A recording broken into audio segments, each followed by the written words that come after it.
दोस्तों, छठी मैया की कृपा आपके और आपके परिवार पर सदैव बनी रहे। छठी मैया के लिए एक लाइक जरूर करें। छठी मैया सदैव आपके संतान की रक्षा करेगी। आज इस वीडियो में हम आपको बताएंगे छठ का व्रत रखते समय भूलकर भी यह 3 गलतियां नहीं करें। इससे व्रत टूट जाता है और छठी माता क्रोधित हो जाती हैं, जिससे आपके घर में घोर संकट आने लगता है। तो इस वीडियो में हम आपको बताएंगे आपको कौन सी गलती नहीं करनी है। तो दोस्तों, कमेंट में जय छठी माता अवश्य लिखें और चैनल को सब्सक्राइब जरूर कर लें। नहाए खाए के साथ छठ महापर्व का आरंभ हो जाता है। इस बार 17 नवंबर यानी छठ के पहले दिन नहाए खाए से होगी। इस दिन व्रत रखने वाली महिला और पुरुष सिर्फ एक समय ही भोजन करते हैं। साथ ही भोजन ग्रहण करने से पहले सूर्य भगवान को भोग लगाया जाता है। इस दिन अपने घर के पास किसी पवित्र नदी या कुंड में जाकर स्नान भी किया जाता है। स्नान करने से बाद साफ वस्त्र धारण करके ही भोजन ग्रहण करना होता है। इस दिन चने की दाल और लौकी की सब्जी बनाई जाती है। साथ ही पहले दिन व्रत रखने वाले पहले खाना खाते हैं। इसके बाद ही परिवार के बाकी लोग भोजन ग्रहण करते हैं। छठ महापर्व दूसरे दिन 18 नवंबर 2023। खरना छठ महापर्व के दूसरे दिन खरना किया जाता है। खरना का मतलब है शुद्धिकरण। व्रती इस पूरे दिन उपवास रखती है। फिर शाम के समय मिट्टी के नए चूल्हे पर गुड़ की खीर प्रसाद के रूप में बनाई जाती है। इसी प्रसाद को व्रती ग्रहण करते हैं। फिर इस प्रसाद को बाकी लोगों में बांटा जाता है। इसके बाद से 36 घंटे का लंबा निर्जला उपवास शुरू होता है। छठ तीसरा दिन 19 नवंबर 2023। संजिया घाट छठ पूजा के तीसरे दिन यानी संजिया घाट को अस्त होते सूर्य को अर्घ्य दिया जाता है।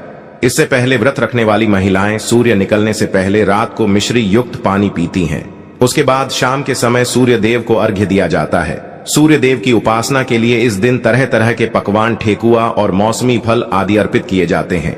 डूबते सूर्य को अर्घ्य देने का समय 19 नवंबर को शाम में 5:27 तक। छठ पूजा के चौथे दिन यानी भौरखा घाट 20 नवंबर 2023 को उगते सूर्य को अर्घ्य दिया जाता है। सूर्य देव को अर्घ्य देते समय संतान और परिवार की सुख शांति बनाए रखने की कामना की जाती है। सूर्य को अर्घ्य देने के बाद प्रसाद ग्रहण कर व्रत का समापन किया जाता है। उगते सूर्य को अर्घ्य देने का समय 20 नवंबर को सुबह 6:47 पर। छठ के व्रत में यह गलती नहीं करें।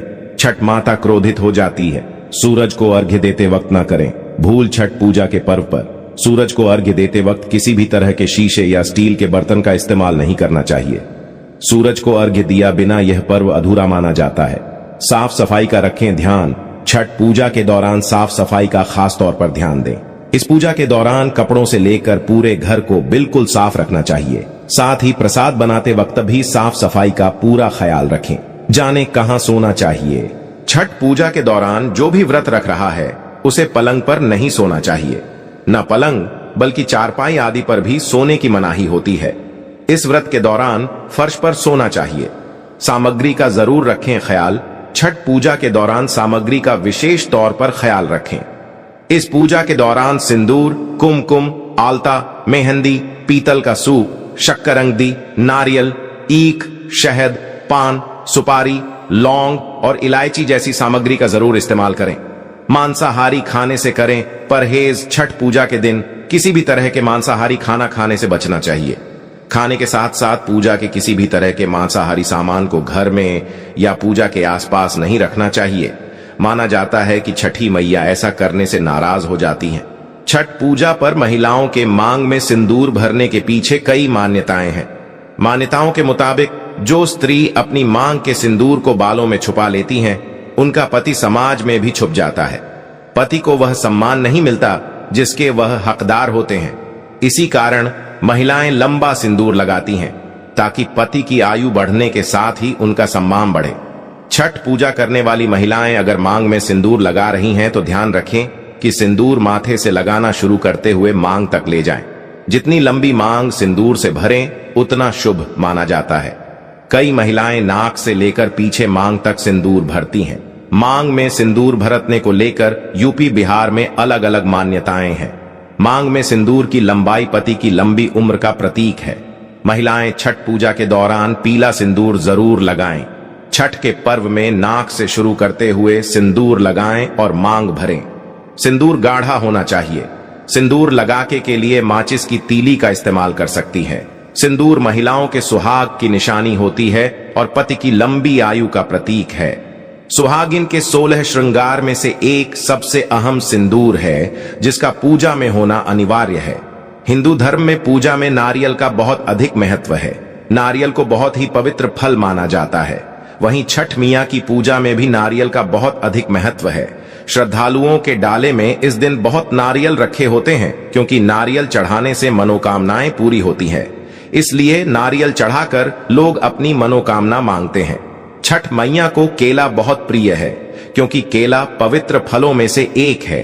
इसकी पवित्रता के कारण इसे छठ पूजा में रखा जाता है।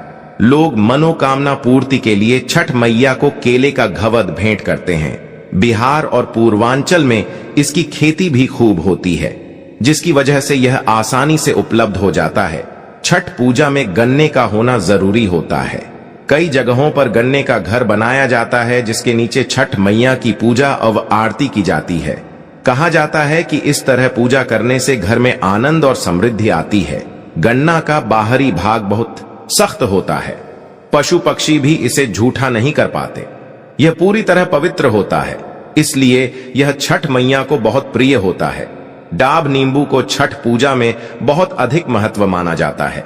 सामान्य नींबू से बड़े आकार का एक नींबू होता है, उसे डाब नींबू कहते हैं। इसका स्वाद खट्टा मीठा होता है। यह आकार में बहुत बड़ा और इसका आवरण बहुत मोटा होता है। इस कारण इसे पक्षी या पशु झूठा नहीं करते हैं। इसकी पवित्रता बनी रहती है। यही कारण है कि छठ मैया को डाब नींबू बहुत प्रिय है। सुपारी बेहद सख्त फल है।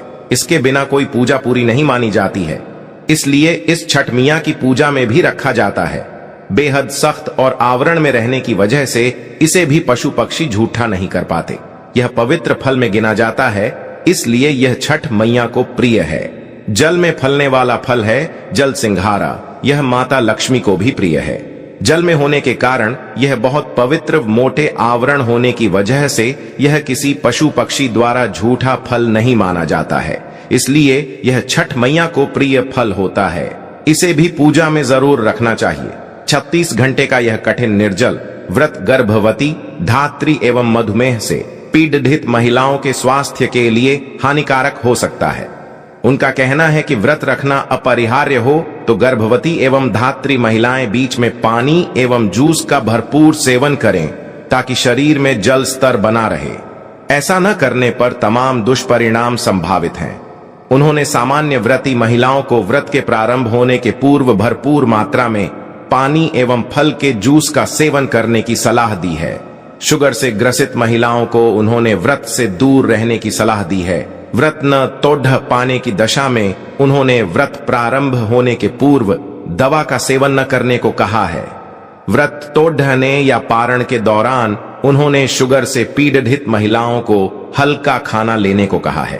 पारण के दौरान या बाद में दवा का सेवन करने को कहा है। चेतावनी दी कि व्रत टूटते ही शुगर की दवा खाली पेट कदापि न लें। छठ व्रत कथा दिवाली के 6 दिन बाद छठ मनाया जाता है। छठ के महाव्रत को करना अत्यंत पुण्यदायक है। छठ व्रत सबसे महत्वपूर्ण रात्रि कार्तिक शुक्ल षष्ठी तिथि को होता है। सूर्योपासना का यह महापर्व 4 दिनों तक मनाया जाता है। छठ पर्व के लिए कई कथाएं प्रचलित हैं, किंतु पौराणिक शास्त्रों में इसे देवी द्रौपदी से जोड़कर देखा जाता है। मान्यता है कि जब पांडव जुए में अपना सारा राजपाट हार गए, तब द्रौपदी ने छठ का व्रत रखा था। द्रौपदी के व्रत के फल से पांडवों को अपना राजपाट वापस मिल गया था। इसी तरह छठ का व्रत करने से लोगों के घरों में समृद्धि और सुख आता है। छठ मुख्य रूप से बिहार, झारखंड, उत्तर प्रदेश सहित कई क्षेत्रों में छठ का महत्व है। छठ पूजा या सूर्य षष्ठी या छठ व्रत में सूर्य भगवान की पूजा होती है और धरती पर लोगों के सुखी जीवन के लिए सूर्य देव के प्रति आभार व्यक्त किया जाता है। सूर्य देव को ऊर्जा और जीवन शक्ति का देवता माना जाता है, इसलिए छठ पर्व पर समृद्धि के लिए पूजा की जाती है। सूर्य की पूजा से विभिन्न बीमारियों का इलाज संभव है। सूर्य पूजा के साथ स्नान किया जाता है। इससे कुष्ठ रोग जैसी गंभीर रोग भी दूर हो जाते हैं। छठ पर्व परिवार के सदस्यों और मित्रों की लंबी उम्र और समृद्धि के लिए भी मनाया जाता है। एक पौराणिक लोक कथा के अनुसार लंका विजय के बाद राम राज्य की स्थापना के दिन कार्तिक शुक्ल षष्ठी को भगवान राम और माता सीता ने उपवास किया और सूर्य देव की आराधना की। सप्तमी को सूर्योदय के समय पुनः अनुष्ठान कर सूर्य देव से आशीर्वाद प्राप्त किया था। एक अन्य मान्यता के अनुसार छठ पर्व की शुरुआत महाभारत काल में हुई थी। सबसे पहले सूर्यपुत्र कर्ण ने सूर्य देव की पूजा शुरू की। कर्ण भगवान सूर्य का परम भक्त था। वह प्रतिदिन घंटों कमर तक पानी में खड़े होकर सूर्य को अर्घ्य देता था। सूर्य की कृपा से ही वह महान योद्धा बना था। आज भी छठ में अर्घ्य दान की यही पद्धति प्रचलित है। कुछ कथाओं में पांडवों की पत्नी द्रौपदी द्वारा भी सूर्य की पूजा करने का उल्लेख है। वे अपने परिजनों के उत्तम स्वास्थ्य की कामना और लंबी उम्र के लिए नियमित सूर्य पूजा करती थीं। एक कथा के अनुसार राजा प्रियव्रत को कोई संतान नहीं थी। तब महर्षि कश्यप ने पुत्रेष्टि यज्ञ कराकर उनकी पत्नी मालिनी को याज्ञ आहुति के लिए बनाई गई खीर दी। इसके प्रभाव से उन्हें पुत्र हुआ, परंतु वह मृत पैदा हुआ। प्रियव्रत पुत्र को लेकर श्मशान गए और पुत्र वियोग में प्राण त्यागने लगे। उसी वक्त भगवान की मांस कन्या देवसेना प्रकट हुई और कहा कि सृष्टि की मूल प्रवृत्ति के छठे अंश से उत्पन्न होने के कारण मैं षष्ठी कहलाती हूँ। राजन, तुम मेरा पूजन करो तथा और लोगों को भी प्रेरित करो। राजा ने पुत्र इच्छा से देवी षष्ठी का व्रत किया और उन्हें पुत्र रत्न की प्राप्ति हुई। यह पूजा कार्तिक शुक्ल षष्ठी को हुई थी। इस पर्व को स्त्री और पुरुष समान रूप से मनाते हैं। छठ पूजा 4 दिवसीय उत्सव है। इसकी शुरुआत कार्तिक शुक्ल चतुर्थी को तथा समाप्ति कार्तिक शुक्ल सप्तमी को होती है। इस दौरान व्रतधारी लगातार 36 घंटे का व्रत रखते हैं। इस दौरान वे पानी भी ग्रहण नहीं करते। छठ पर्व बांस निर्मित सूप, टोकरी, मिट्टी के बर्तनों, गन्ने के रस, गुड़, चावल और गेहूं से निर्मित प्रसाद और सुमधुर लोक गीतों से युक्त होकर लोक जीवन की भरपूर मिठास का प्रसार करता है। यह मुख्य रूप से पूर्वी भारत के बिहार, झारखंड, पूर्वी उत्तर प्रदेश और नेपाल के तराई क्षेत्रों में मनाया जाता है। षष्ठी को मनाया जाने वाला छठ पूजा सूर्य उपासना का अनुपम लोक पर्व है। यदि यह वीडियो आप सभी लोगों को पसंद आया हो तो वीडियो को लाइक कर देना और हमारे चैनल को सब्सक्राइब जरूर कर लीजिएगा। छठी मैया की कृपा पाने के लिए एक लाइक जरूर करना और कमेंट में लिखना जय हो छठी मैया की।